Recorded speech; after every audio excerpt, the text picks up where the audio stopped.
A WBTV investigation continues into a Charlotte contractor with a record of building houses he can't actually afford. We've told you about the builder, City View Terraces, and people under contract to buy new homes can't because construction is saddled with liens. Now, investigative reporter David Hodges has found the company was foreclosed on not once but twice for just one property because they couldn't pay its bills.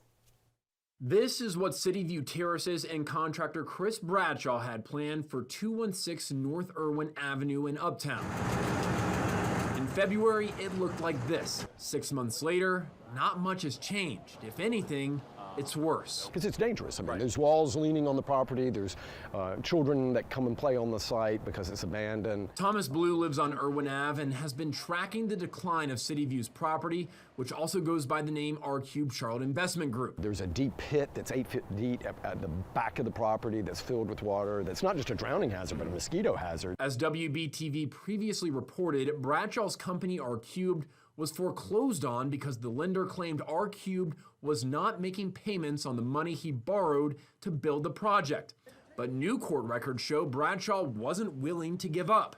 According to court records, Bradshaw's company R-Cubed submitted the high bid for the property at the foreclosure auction.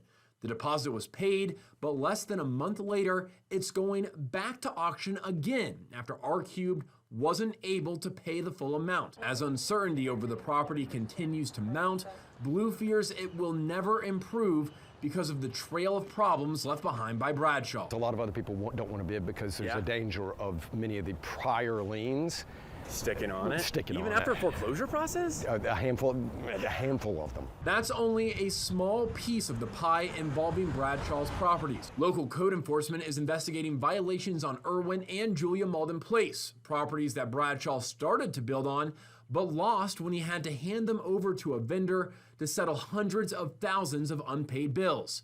As WBTV previously reported 2 weeks ago, prospective buyers who were under contract with Bradshaw's company now have to negotiate with that company to buy their home. We simply wanted to buy a house, and next thing you know, we're dealing with the company that loaned all of the material to the builder. Bradshaw's realtor license has been revoked and his contractor license became invalid on March 1st.